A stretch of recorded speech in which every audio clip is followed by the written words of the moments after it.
નમસ્કાર વિદ્યાર્થી મિત્રો, જય સ્વામિનારાયણ. ધોરણ 11 સાયન્સ વિષય ભૌતિક વિજ્ઞાનની અંદર આજના આપણા 5મા લેક્ચરમાં ગતિના જે નિયમો છે મિત્રો એમાં ચર્ચા કરવાની છે. તો ગતિના જે નિયમો છે એમાં આપણે વેગમાન એના સંરક્ષણનો નિયમ જોયો. ઓકે, એના પછી આગળ જે એક બિંદુગામી બળ છે કે કોઈ એક જ બિંદુ પર એક કરતાં વધારે બળો લાગતા હોય અને એ બધાય બળોનો સરવાળો શૂન્ય થતો હોય ત્યારે એવું બળ છે અને એક બિંદુગામી બળ કહેવાય. ઓકે મિત્રો, આપણે એવા ઉદાહરણો પણ જોયા કે વિવિધ બળો એક બળ લાગતું હોય, F1 F2 બળ લાગતા હોય, F1 + F2 + F3 એમ 3 બળો લાગતા હોય તો ત્યારે એવા એકલ બિંદુગામી બળનું સૂત્ર તાર્યું. ત્યાર પછી આપણે જે આપણી આસપાસ વિવિધ બળો લાગે છે મિત્રો, ઓકે, યંત્રશાસ્ત્રમાં આપણે જે વિવિધ બળો લાગે છે એની આપણે ચર્ચા કરી, જેમાં ક્ષેત્ર બળ અને સંપર્ક બળો છે એની વિસ્તૃત માહિતી આપણે જોઈ. ત્યાર પછી આપણે જે છે એ ઘર્ષણ એટલે શું, ઓકે, એની વાત કરવાની છે મિત્રો. ઘર્ષણ એટલે શું અને એમાં એના જે વિવિધ બળો છે ઘર્ષણના એની આપણે ચર્ચા કરવાની છે. તો સૌથી પહેલાં ઘર્ષણ એટલે શું?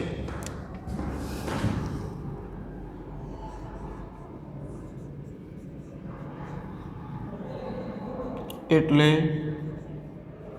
શું? ઓકે, આપણે જોઈએ કે ઘર્ષણ કોને કહેવાય.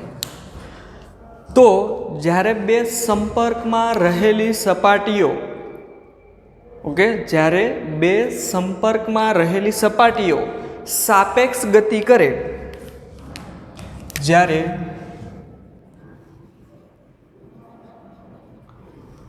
સંપર્કમાં રહેલી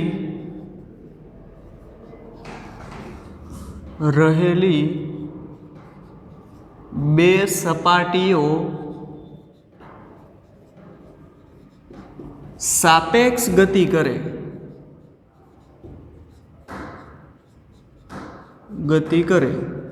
ઓકે, ત્યારે મિત્રો જેના કારણે સાપેક્ષ ગતિ છે એ મંદ પડે, ઓકે, ત્યારે જેના વડે સાપેક્ષ ગતિ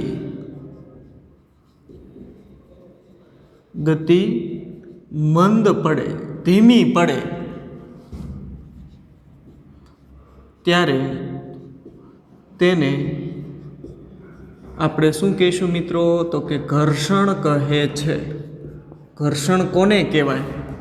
તો કે બે સંપર્ક સપાટી વચ્ચે જ્યારે ગતિ થાય, સાપેક્ષ ગતિ, ત્યારે એની ગતિની અવરોધાઈ જાય, એટલે કે ગતિ અટકે, ધીમી પડે. તો ત્યારે એ અટકવા માટે જે બળ લાગુ પડે છે એવા બળને આપણે સામાન્ય રીતે ઘર્ષણ શબ્દ છે એ પ્રયોજન કરીશું. તો ઘર્ષણ એટલે શું એની આપણે ડેફિનેશન, વ્યાખ્યા છે એ આપી છે મિત્રો. આપણે એને જો આકૃતિ સ્વરૂપે રજૂ કરવું હોય તો માની લો કે એક ટેબલ છે, આ એક સમક્ષિતિજ સપાટી આપણે લઈએ, ઓકે, આ એક સપાટી છે. આ સપાટી ઉપર એક સોસલું અથવા એક બ્લોક રહેલો છે. સપોઝ તમે આવી રીતે એક બ્લોક લ્યો અહીંયા,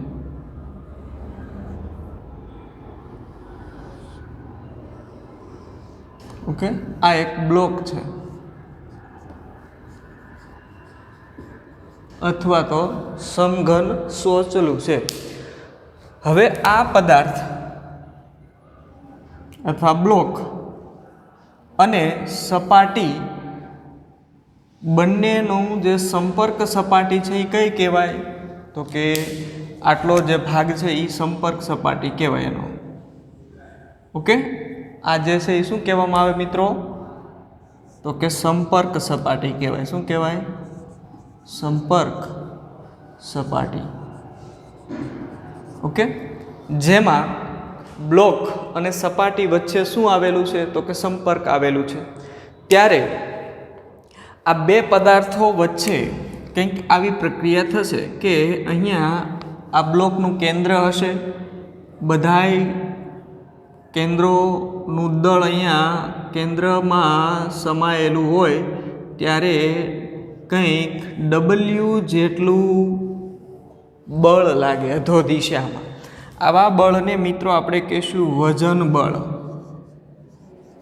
અથવા વજન પણ કહેવાય. ઓકે, W જે ખરેખર કેટલું હોય તો કે W મૂલ્ય છે એ m/g જેટલું હોય. ઓકે, W એટલે બરાબર m/g, જ્યાં સ્મોલ m છે ને એ દળ છે. કોનું દળ તો કે બ્લોકનું દળ. ઓકે, અહીંયા બ્લોક આપણે લીધો એટલે બ્લોકનું દળ છે. એ જી શું છે તો કે આપણને બધાને ખબર છે ગુરુત્વ પ્રવેગ છે, પ્રવેગ.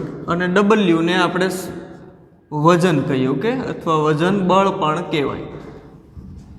ચાલો, આ વજન બળને સમતોલે એવું એક પ્રતિક્રિયા બળ જે હંમેશા સંપર્ક સપાટીને કેવું હોય, લંબ રૂપે હોય. આપણે કાલે વાત કરી વ્યાખ્યામાં, તો આ સંપર્ક સપાટી છે એને લંબ રૂપે એક બળ લાગતું હોય છે.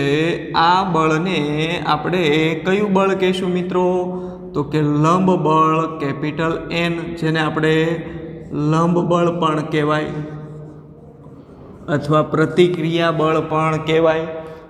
તો લંબ બળ છે એ વજન બળને સમતોલે છે એવું કહી શકાય. ઓકે મિત્રો, હવે આ પરિસ્થિતિ આપણે કોઈ પણ પદાર્થને સપાટી ઉપર, સંપર્ક સપાટી ઉપર મૂકીએ કે સંપર્કમાં રાખીએ ત્યારે આવી સ્થિતિ ઉત્પન્ન થતી હોય છે. તો આકૃતિમાં આપણે જોઈએ કે આકૃતિની અંદર, આકૃતિમાં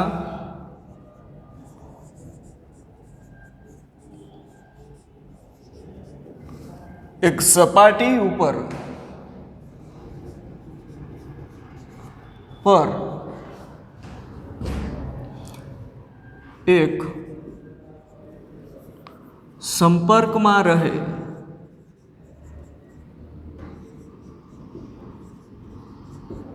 તેવી બ્લોક અથવા એને આપણે સોચલું પણ કહીએ. ઓકે, સોચલું પણ કહી શકીએ. સમઘન મૂકવામાં આવેલ છે. ઓકે, ત્યારે આ બ્લોકનું વજન બળ W અધો દિશામાં લાગે. ઓકે, અધો દિશામાં લાગે નીચે તરફ, તથા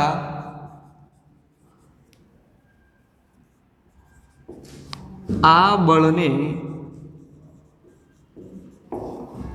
ઓકે, અધો દિશામાં જે બળ લાગે છે એ બળને સમતોલે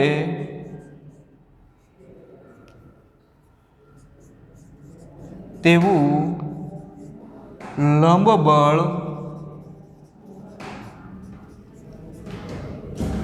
ઉધ્વ દિશામાં ઉદ્ભવે છે. એટલે આ જે બિંદુ છે એને આપણે એક બિંદુગામી બળ કહેવાય, કારણ કે અહીંયા એ બિંદુ પાસે કુલ બળ 0 બની જાય છે. ઓકે, એટલે લંબ બળ અને વજન બળ સરખા બની જાય છે. પદાર્થની સપાટી પર લાગતું વજન બળ, ઓકે, અથવા તો એને આપણે ગુરુત્વાકર્ષી બળ પણ કહેશું, એ પદાર્થના લંબ બળ જેટલું અહીંયા આપણને મિત્રો મળ્યું છે. ઓકે, તો ધારો કે પદાર્થ ઉપર હવે સપોઝ, ઓકે, ધારો કે પદાર્થ અથવા તો બ્લોક પર, આપણે બ્લોક લીધું લખ્યો છે એટલે બ્લોક લખીએ, બ્લોક પર સંપર્ક સપાટીને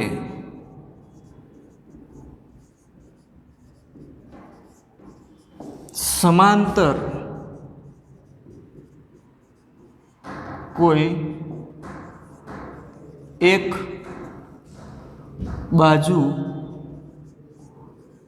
એ થી કેપિટલ F બળ લાગે. ઓકે, સપોઝ આપણે અહીંયા એ જે બળ લગાડીએ છીએ એ બળની દિશા હું દર્શાવું છું કે આ તરફથી, કઈ બાજુથી?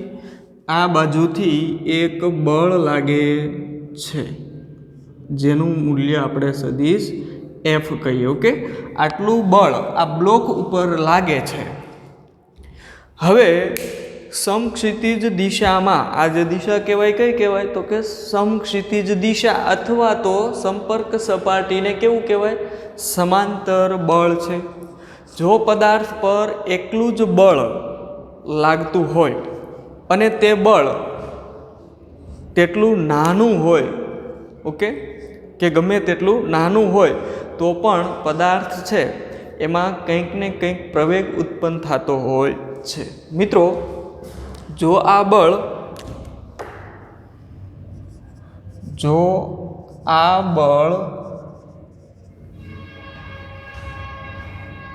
ગમે તેટલું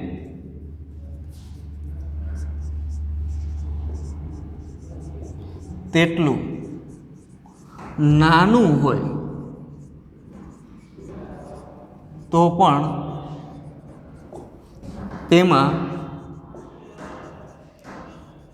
A = F/m જેટલો પ્રવેગ ઉદ્ભવે છે.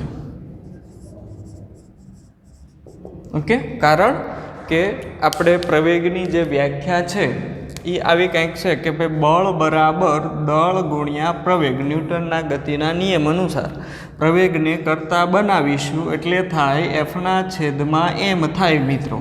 ઓકે, તો આટલો છે એ પ્રવેગ છે એ આ પદાર્થમાં ઉત્પન્ન થાય, પછી ભલે એ બળ ખૂબ નાનું હોય તો પણ તેમાં પ્રવેગ ઉત્પન્ન થાય છે. ઓકે મિત્રો, આ જે પ્રવેગ ઉત્પન્ન થાય છે એટલે અહીંયા પદાર્થ જરૂરી નથી કે ગતિ કરતું હોય. ઓકે, જો પદાર્થ સ્થિર જ હોય એટલે કે પદાર્થ સ્થિર જ રહેતો હોય તો કહી શકાય કે પદાર્થ પર લગાડેલું બળ છે એની કંઈક વિરુદ્ધ સમક્ષિતિજ દિશામાં, ઓકે, કોઈક એવું બળ લાગે છે જે ગતિનો વિરોધ કરે છે. ઓકે, જો આપણે પદાર્થ ઉપર બળ લગાડીએ છીએ અહીંથી આ દિશામાંથી, રાઈટ, અને એ બળ લગાડવા છતાં જો આ પદાર્થ છે એ સ્થિર જ રહેતો હોય તો એનો મતલબ એવો થાય કે આ બળને સમતોલે એવું સમક્ષિતિજ દિશામાં બીજું એક વિરુદ્ધ દિશાનું બળ લાગે છે. ઓકે, અને એવા બળને મિત્રો આપણે સ્થિત ઘર્ષણ બળ કહેશું. એટલે હું અહીંથી હવે ઘર્ષણ બળ છે એના 3 પ્રકારો છે એની ચર્ચા કરું છું કે ઘર્ષણ છે, ઓકે, એના 3 પ્રકારો સામાન્ય રીતે આપણે અહીંયા જોવાના છે. પહેલો જે છે એ સ્થિત ઘર્ષણ,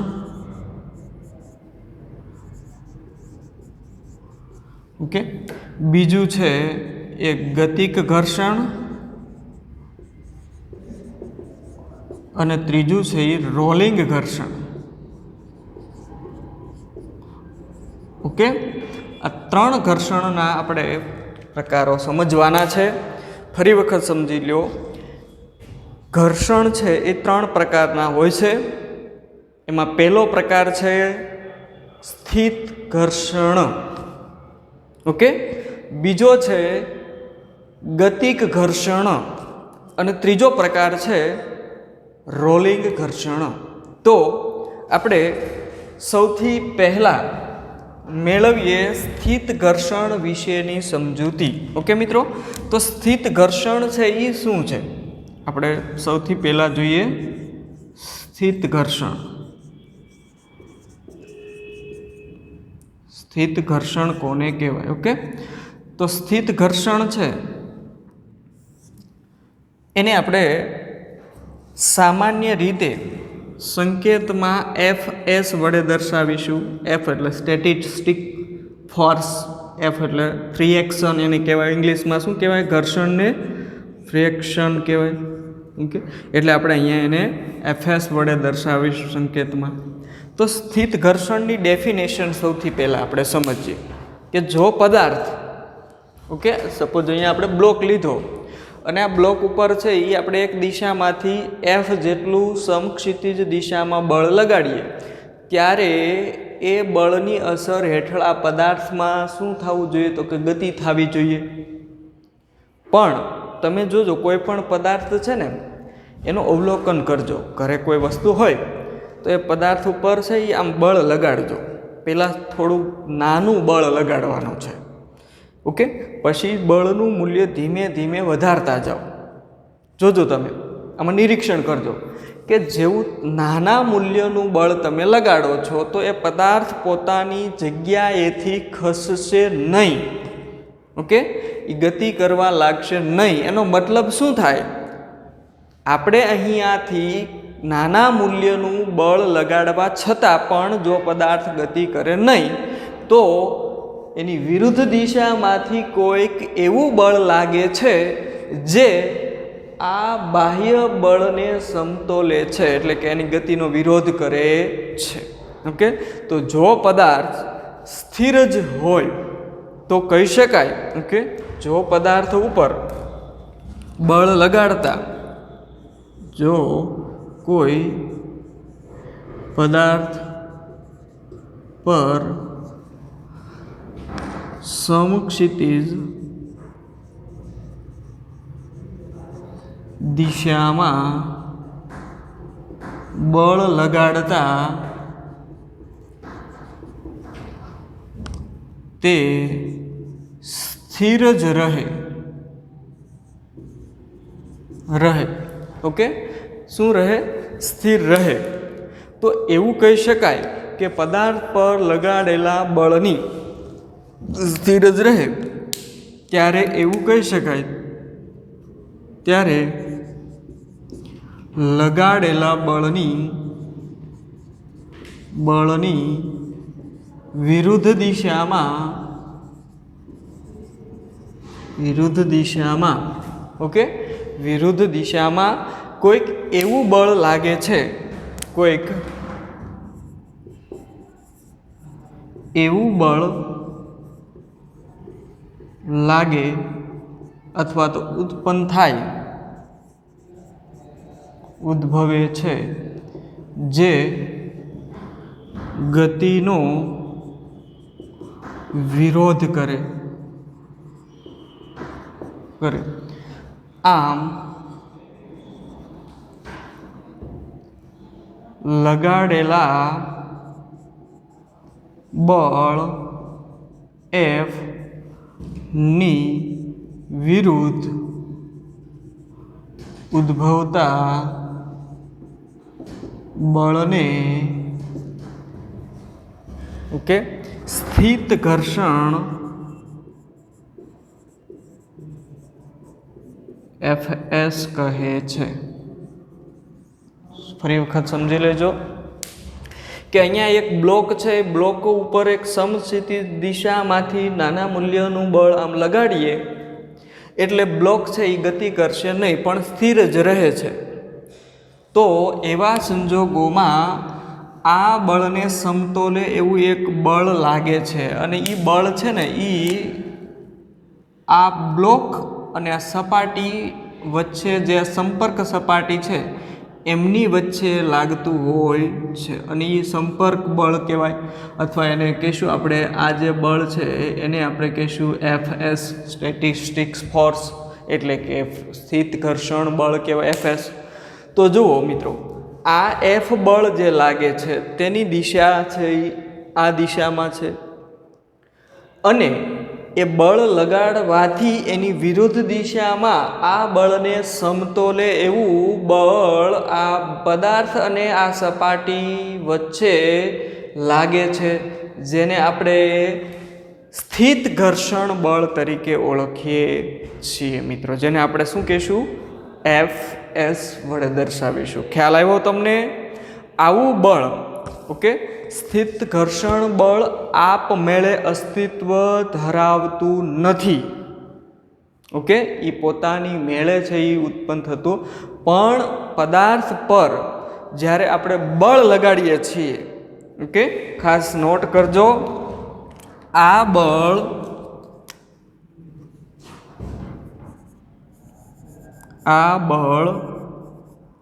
કયું બળ? Fs. ઓકે, આ બળ સ્વતંત્ર કે આપમેળે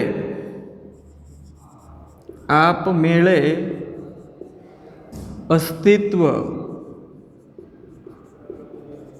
ધરાવતું નથી, પરંતુ જ્યારે પદાર્થ પર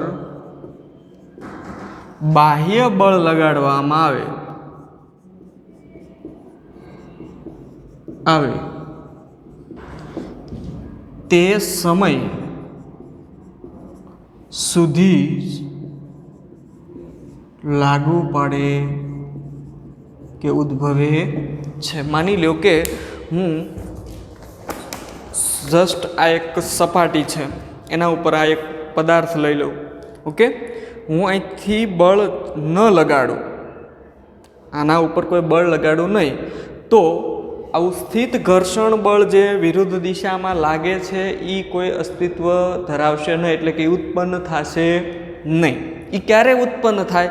તો કે હું જો આને બળ લગાડું છું, હા તમને નહીં દેખાતું પણ બળ લગાડું છું, પણ આ પદાર્થ છે એ કેવો છે? તો કે સ્થિર જ છે, ગતિ કરતો નથી. એનો મતલબ કે મેં જ્યારે આ બળ લગાડવાની શરૂઆત કરી એ જ સમયે વિરુદ્ધ દિશાનું બળ શું થવા લાગે છે?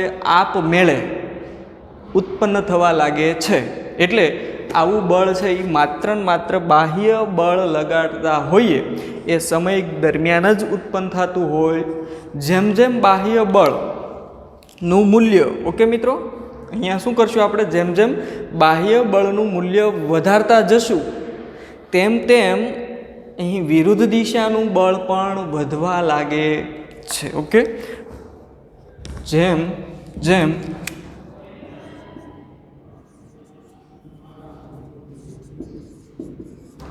જેમ બાહ્ય બળ F વધારતા જઈએ તેમ વિરુદ્ધ દિશાનું Fs ઉત્પન્ન થયા કરે છે, આપમેળે ઉત્પન્ન થયા કરે. ઓકે, એને કોઈ બાહ્ય બળ છે એ જરૂર પડતી નથી મિત્રો. આ બંને પદાર્થને સ્થિર રાખે છે. ઓકે, આ બંને બળો શું કરે છે? પદાર્થને એ સમયે સ્થિર રાખવાનો પ્રયત્ન કરે છે.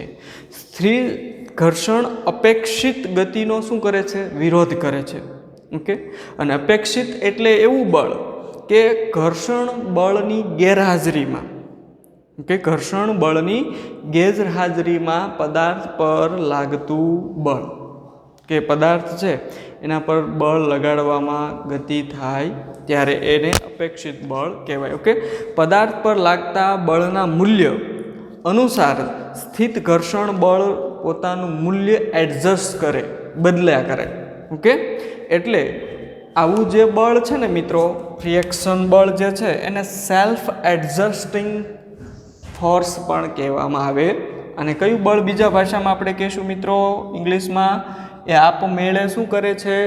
બાહ્ય બળ લગાડવાથી આ Fs બળનું મૂલ્ય પોતાની રીતે બદલાય છે, એડજસ્ટ કરે છે, ગતિનો અપેક્ષિત ગતિનો વિરોધ છે કરે છે. એટલે આવું જે બળ છે એને મિત્રો આપણે કહીશું સેલ્ફ એડજસ્ટ ઓકે ફોર્સ. કેવું કહીશું એને? સેલ્ફ એડજસ્ટ ફોર્સ છે એ કહેવામાં આવે છે. જ્યારે આ જે બ્લોક છે એ ખસવાની શરૂઆત કરે, સપોઝ તમે બળનું મૂલ્ય ક્રમશઃ વધારતા જાઓ. ઓકે, જો બળનું મૂલ્ય, જો બાહ્ય બળનું મૂલ્ય ક્રમશઃ વધારતા જાઓ તો એવી સ્થિતિ આવે. હવે ઓકે, સ્થિતિ આવે જેમાં બ્લોક ગતિ કરવાની શરૂઆત કરી દે છે. કરે તો તે મહત્તમ બાહ્ય બળ વિરુદ્ધ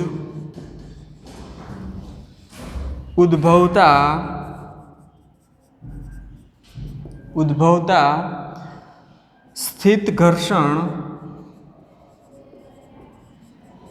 બળને મહત્તમ સ્થિત ઘર્ષણ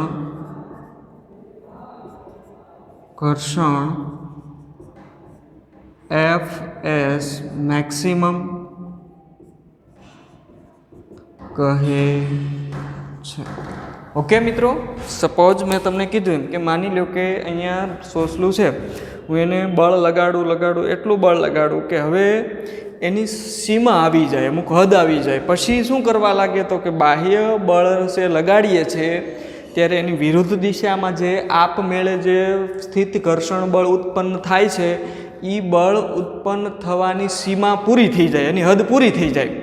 પછી જે બળ લાગે છે વધારાનું એ બળના મૂલ્ય માટે શું થાય છે તો કે વિરુદ્ધ દિશાનું જે બળ છે એ મહત્તમ બની જાય છે. ઓકે, આવું મહત્તમ જે બળ બને છે ને મિત્રો, એને આપણે શું કહીશું તો કે મહત્તમ સ્થિત ઘર્ષણ બળ કહેવામાં આવે છે. એટલે FS મેક્સિમમ તરીકે ઓળખવામાં આવે છે મિત્રો. તો આપણે જોઈએ કે આગળ આપણે કેવી રીતે હવે જોઈશું. તો એના માટે આપણે આગળનો આની સાબિતી પણ આપણે જોવાની છે મિત્રો. તો પોઝ કરીને દરેક વિદ્યાર્થી મિત્રો જ્યારે સ્થિત ઘર્ષણ પૂછાય તો અહીંથી લખવાનું છે. ઓકે, આ આપણે ખાલી ઘર્ષણની ડેફિનેશન અને એને સમજૂતી આપી છે. તો ચાલો હવે સ્થિત ઘર્ષણમાં એનું સૂત્ર તારવીએ. સ્થિત ઘર્ષણમાં એનું સૂત્ર શું છે મિત્રો, એની પણ આપણે સાથે સાથે સમજૂતી મેળવીએ. ઓકે, આ પ્રશ્ન છે હજી આપણો પૂરો થયો નથી, આગળ કન્ટિન્યુ છે. તો જોઈએ કે જે સ્થિતિમાં બાહ્ય બળના જે મહત્તમ મૂલ્ય માટે સામે વિરુદ્ધ દિશાનું બળ ઉત્પન્ન થાય ત્યારે પદાર્થ ગતિની શરૂઆત કરતો હોય એવા સમયે જે વિરુદ્ધ દિશાનું જે સ્થિત ઘર્ષણ બળ ઉત્પન્ન થાય એને શું કહેવામાં આવે તો કે મહત્તમ સ્થિત ઘર્ષણ બળ કહેવામાં આવે છે. અને બીજું એની અંદર એક ખાસ મુદ્દો એ કે મહત્તમ સ્થિત ઘર્ષણ બળ સંપર્ક સપાટીના ક્ષેત્રફળ આધારિત નથી. ખાસ એમાં મુદ્દા છે કે ઓકે કે મહત્તમ સ્થિત ઘર્ષણ FS મેક્સિમમ એ સંપર્ક સપાટી ઓકે ના ક્ષેત્રફળ પર આધારિત નથી. આ એનું ક્ષેત્રફળ થાય. ઓકે, આટલું જે સંપર્કમાં છે એના ઉપર કોઈ આધાર રાખતું નથી મિત્રો. ઓકે, બીજું મહત્તમ સ્થિત ઘર્ષણ બળ એ લંબ બળના સમપ્રમાણમાં મહત્તમ સ્થિત ઘર્ષણ બળ સંપર્ક ક્ષેત્રફળ પર આધારિત છે. ઓકે, બીજું શું છે કે મહત્તમ સ્થિત ઘર્ષણ Fs maximum એ સપાટીને લંબ બળ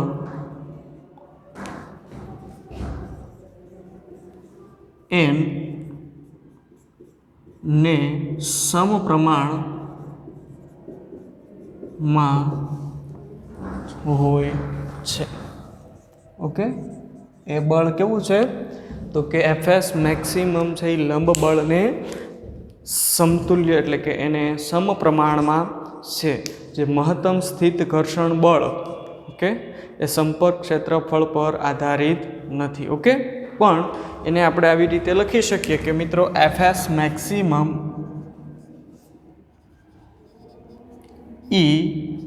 n ના કેવા હોય છે તો કે સમપ્રમાણમાં હોય. જે n ને આપણે કયું બળ કીધું મિત્રો તો કે n છે એ લંબ બળ છે. ઓકે, કયું બળ છે? લંબ બળ છે. તો એના એ સમપ્રમાણમાં હોય છે. જ્યાં મ્યુ એસ આપણે મૂકીશું અહીંયા. જો આ સમપ્રમાણતાની નિશાની દૂર કરીએ તો કંઈક આવું સૂત્ર આવે કે Fs maximum is equal to mu S into n. Okay, આજે આપણને સમીકરણ મળે છે એ સમીકરણ આપણું સ્થિત ઘર્ષણાંકનું સૂત્ર છે એ મળ્યું છે. ઓકે, જેમાં મિત્રો આ મ્યુ એસ જે છે ઓકે મ્યુ એસ ને સ્થિત ઘર્ષણાંક કહે છે. ઓકે, જે ઘર્ષણનો ખરેખર શું છે? અચળાંક છે. ઓકે, સ્થિત ઘર્ષણાંક છે. બીજું હવે આપણે આગળ છે એ જોઈએ કે ભાઈ આવું સ્થિત ઘર્ષણાંક છે ઓકે તેનું મૂલ્ય કોના ઉપર આધાર રાખે છે તો કે સપાટીના પ્રકાર અને સંપર્ક સપાટીના દ્રવ્યની જાત ઉપર આધાર તથા તાપમાન ઉપર આધાર રાખે છે. ઓકે, ફરી વખત તે મ્યુ એસ આ એમસીક્યુ માટે ખાસ પૂછાઈ શકે કે ભાઈ સ્થિત ઘર્ષણાંક કોના ઉપર આધાર મ્યુ એસ ઓકે કોના ઉપર આધાર રાખે છે? મ્યુ એસ કોના પર આધાર રાખે? ખાસ તો પેલું એમાં સંપર્ક સપાટી ના ક્ષેત્રફળ ઓકે સંપર્ક સપાટીના ક્ષેત્રફળ ઓકે. બીજું સંપર્ક સપાટીના દ્રવ્યની જાત ઉપર ઓકે અથવા સપાટીના પ્રકાર ઉપર ઓકે. પછી સંપર્ક સપાટી ના દ્રવ્યની જાત ઉપર અને ત્રીજું છે તાપમાન ઉપર. ઓકે, આ ત્રણ વસ્તુ ઉપર મ્યુ એસ આધાર રાખે છે. મ્યુ એસ એટલે કે સ્થિત ઘર્ષણાંક જે સંપર્ક સપાટીના પ્રકાર ઉપર આધાર રાખે. માની લો કે આ જે સપાટી છે એ સંપૂર્ણ પોલિશ કરેલી હોય ઓકે તો આવી હશે, ખરબચડી હોય તો આવી હશે, ઢોળાવવાળી પણ હોઈ શકે. ઓકે, તો મિત્રો સંપર્ક સપાટી છે એ કેવા પ્રકારની છે? ઓકે, ખરબચડી છે, સંપૂર્ણ પોલિશ કરેલી છે, તો એના એ પ્રકાર ઉપર મ્યુ એસ આધાર રાખે છે. બીજું સંપર્ક સપાટીના દ્રવ્યની જાત ઉપર આધાર રાખે. હવે જાત એટલે દરેક પદાર્થ છે એ અલગ અલગ દ્રવ્યનો બનેલો હોય છે. દાખલા તરીકે સપોઝ તમે જુઓ કે ભાઈ લાકડું છે, લોખંડ છે, પ્રવાહી પદાર્થો છે, દરેકની અંદર એની જે સંપર્ક સપાટીઓ વચ્ચે જે એનો જે જાત હશે દ્રવ્યની, અલગ અલગ દ્રવ્યોના દરેક પદાર્થો બનેલા હોય છે એટલે એ દ્રવ્યોની જાત ઉપર પણ આધાર રાખે છે. ઓકે, પછી તાપમાન ઉપર આધાર રાખે. તાપમાન વધુ હોય ને એટલે સપાટી છે એ સંપૂર્ણ પોલિશ કરેલી બની જાય એટલે ત્યારે મ્યુ એસનું મૂલ્ય છે એ ઘટી જતું હોય.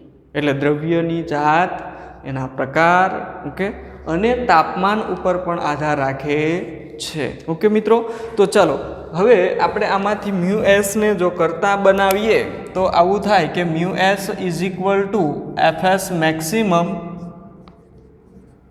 એના છેદમાં કેપિટલ એન. એટલે આને એનના છેદમાં એફએક્સ મેક્સિમમ છેદમાં એન કહેવાય. જો આનો આપણે એકમ લખીએ, ઓકે, મ્યુ એસ નો એકમ નથી, એટલે કે એકમ રહિત છે. કેવી છે? એને કોઈ એકમ નથી. શા માટે? તો કે બળ ઉપર પણ એક બળ છે, નીચે પણ એક બળ છે. આ બે બળના એકમ ન્યૂટન જ હોવાના, તો ન્યૂટન છેદમાં ન્યૂટન એટલે એકમ રહિત બની જાય છે. ઓકે મિત્રો, બીજું, હવે મહત્તમ સ્થિત ઘર્ષણ બળ અને લંબ બળના જે ગુણોત્તર છે ને એને સામાન્ય રીતે આપણે સ્થિત ઘર્ષણાંક કહે છે. એની ડેફિનેશન આપીએ, ઓકે, મ્યુ એસની, કે મહત્તમ સ્થિત ઘર્ષણ અને લંબ બળના ગુણોત્તરને શું કહેવામાં આવે છે? તો કે સ્થિત ઘર્ષણાંક, જેને આપણે મ્યુ એસ કહીએ, ઓકે, કહે છે. એનો એકમ છે નહીં. એટલે પારિમાણિક દ્રષ્ટિએ જો આપણે વિચારીએ તો એ પણ આપણું સાચું. જે પદાર્થો છે એ ખસતો ન હોય એની માટેની શરત, અને તેનું મૂલ્ય છે, ઓકે, લગભગ 0.01થી લઈ અને 1.5 સુધીની હોય છે. તેનું મૂલ્ય 0.01 ન્યૂટનથી કેટલા સુધીનું હોય? 1.5 ન્યૂટન સુધી હોય છે. એટલે આ પણ એક MCQ માટે તમારે પૂછાઈ શકે, ભાઈ સ્થિત ઘર્ષણાંકનું મૂલ્ય કેટલું હોઈ શકે. ઓકે, તો તમને MCQમાં 4 ઓપ્શન એવા આપ્યા હોય કે જેમાં, ઓકે, એક મૂલ્ય છે એ 0.01 ન્યૂટન અને 1.5ની વચ્ચે હોય, તો એવું મૂલ્ય હંમેશા કોનું હશે? સ્થિત ઘર્ષણાંકનું મૂલ્ય હોય છે, મ્યુ એસનું. ઓકે, દરેક દ્રવ્યો માટે મ્યુ એસ જુદા જુદા હોય છે, પણ એ કોની વચ્ચે હોય? 0.01 અને 1.5 ન્યૂટનની વચ્ચે જ હોય. એનાથી વધારે હોય નહીં, કે એનાથી ઓછું પણ હોતું નથી. બીજું, જ્યારે પદાર્થ ઉપર બાહ્ય બળ લગાડવામાં આવે અને પદાર્થ ઉપર વિરુદ્ધ દિશામાં સ્થિત ઘર્ષણ બળ ઉત્પન્ન થાય, ત્યારે આમાં કન્ડિશન એક એવી છે કે એફએસ જે છે, ઓકે, એફએસ છે less than or equal to mu S into N છે, એ શરત પડાવવી જોઈએ કે જ્યારે પદાર્થ ખસતો હોય નહીં, ઓકે, પદાર્થ ખસતો હોય નહીં ત્યારે હંમેશા FS less than or equal to mu S into N જે શરત છે એ પડાવવી જોઈએ. કાં તો એ ફ્રિક્શન ફોર્સ એટલે કે ઘર્ષણ સ્થિત ઘર્ષણ છે એ મ્યુ એસ અને એનના ગુણાકારના બરાબર જેટલું હશે કાં એના કરતાં ઓછું હોય છે મિત્રો. તો આ આપણે વાત કરી અત્યારે સ્થિત ઘર્ષણની વાત કરી મિત્રો. ઓકે, એવી જ રીતે આપણે ગતિક ઘર્ષણ અને રોલિંગ ઘર્ષણની પણ વાત કરવાની છે મિત્રો. તો આજનો જે આપણો ટોપિક હતો ફિઝિક્સની અંદર, ઓકે, કે ઘર્ષણ એટલે શું, ઘર્ષણના 3 પ્રકારો, સ્થિત ઘર્ષણ, ગતિક ઘર્ષણ અને રોલિંગ ઘર્ષણ, જેમાંથી આજે આપણે પ્રથમ જોયું સ્થિત ઘર્ષણ. આ સ્થિત ઘર્ષણ કોને કહેવાય એની પણ મેં તમને વાત કરી કે જો કોઈ પદાર્થ ઉપર બાહ્ય બળ લગાડવામાં આવે અને એ બળ જ્યારે એવું લાગે કે પદાર્થ ખસવાની શરૂઆત કરે ત્યારે વિરુદ્ધ દિશામાં જે બળ ઉત્પન્ન થાય એવા બળને શું કહેવાય?